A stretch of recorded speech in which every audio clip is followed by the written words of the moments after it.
Bien, voy a explicar brevemente el método Buteyko. Pavlovich Buteyko era un médico ruso que, pensando en Rusia hace 60 años, los médicos tenían rangos militares. Por ejemplo, un jefe de hospital podría ser considerado capitán, y teniendo en cuenta esto, Buteyko era un general de 3 estrellas. Era un científico reconocido por sus innumerables descubrimientos. Tenía acceso a muchos recursos, aparatos y químicos y demás, y personas para experimentar. Bueno, son rusos. Los yanquis también lo hacen ellos, así que bueno. Así que empezó a investigar la causa de lo que se llamaba en aquel entonces Civilization Diseases, enfermedades de la civilización, que son enfermedades crónicas, y más todos los cánceres.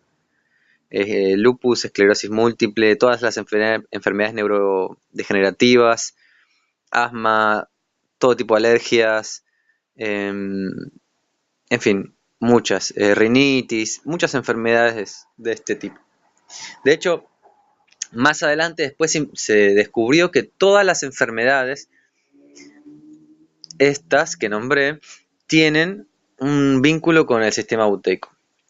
Bien, los rusos buscaban la causa y la forma más efectiva de tratarla, cuando en aquel momento, y hasta ahora ya es ridículamente absurdo este hecho, que es que los laboratorios no buscan solucionar problemas, sino que buscan crear un fármaco, ¿no? Crear un objeto de comercio, de venta, no solucionar y curar, digamos, la enfermedad y demás. Bueno, entonces buscando esto, Buteyko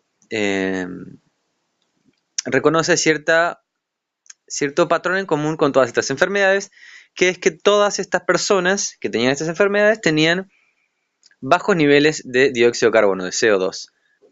En cualquier libro de fisiología, también en ese momento, decía que nosotros requerimos inhalar también dióxido de carbono. Y que lo que normalmente respira una persona adulta es de 3 a 4 litros de aire eh, por minuto, y eh, las personas que tenían estas enfermedades llegaban hasta respirar el doble, 6 litros, 7 litros.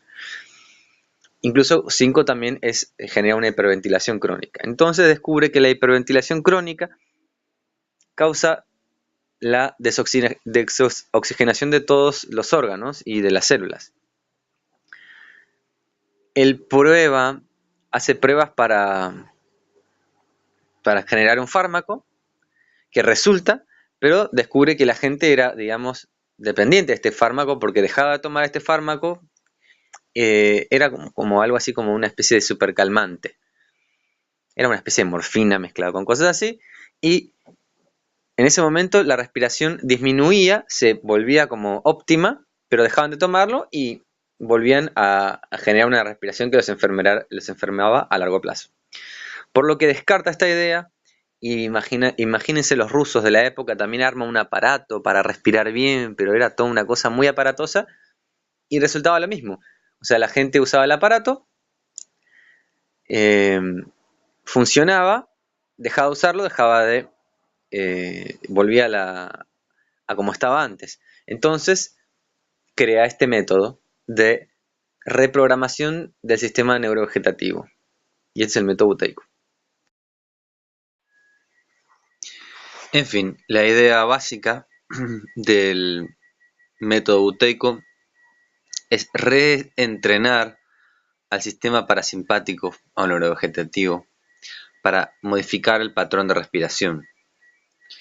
Porque por más que uno simplemente conozca los volúmenes de respiración, la forma y método adecuado de una respiración óptima, y lo practicar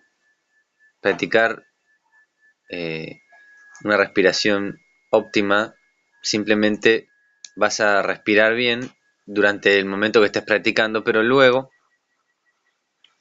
como luego vas a volver a tu respiración anterior, o muy leve sería la modificación que hagas sobre tu organismo, porque la homeostasis de tu cuerpo la va a llevar a tu ritmo habitual anterior de respiración.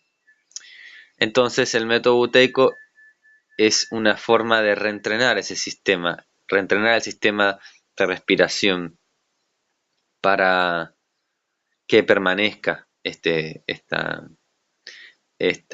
forma de respirar y se restablezcan los niveles de CO2. Y eso revertiría los síntomas de estas enfermedades crónicas.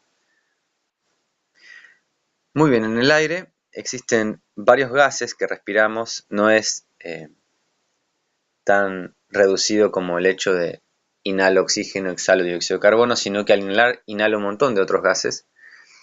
Y en esos gases, dentro de esos gases, hay un 0.03% de óxido de carbono. Nuestro organismo necesita un 3% o un 5% o hasta máximo un 6.5% de dióxido de carbono. Por ende, tenemos la capacidad de producirlo. Es lo que hace el metabolismo, especialmente cuando hacemos ejercicio. Entonces respiramos este mix de gases. Como ya sabemos, va a los pulmones, a los bronquios, bronquiolitos, alvéolos. Y ahí los gases se mezclan con la sangre, entran al torrente sanguíneo.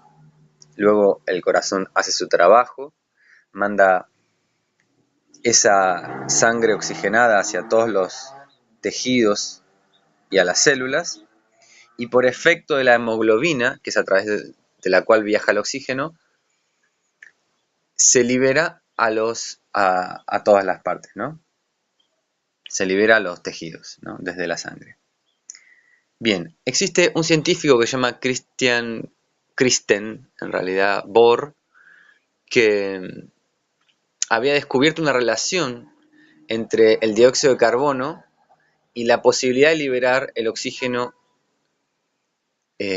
a los tejidos desde la hemoglobina. Como que el dióxido de carbono ayuda a romper esa relación y liberar esa relación oxígeno-hemoglobina y ayuda a liberar hacia los tejidos ese oxígeno. Bien, entonces por otro lado habíamos hablado de un montón de síntomas que aparecían por la hiperventilación crónica.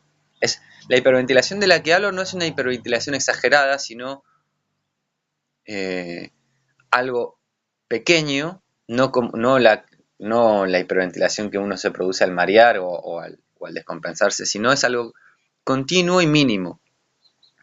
Es una sobrerrespiración continua. Esa sobrerrespiración no le permite al organismo producir el dióxido de carbono necesario, por lo que tengo demasiado oxígeno, poco dióxido de carbono, y tengo mucho oxígeno en los pulmones, mucho oxígeno en el torrente sanguíneo, pero no tengo el dióxido de carbono necesario para que la hemoglobina lo libere a los tejidos, por lo cual los tejidos empiezan a degradarse, empiezan digamos, a tener una mala nutrición y acidificarse también. Entonces, esta es la radical importancia del dióxido de carbono en el organismo.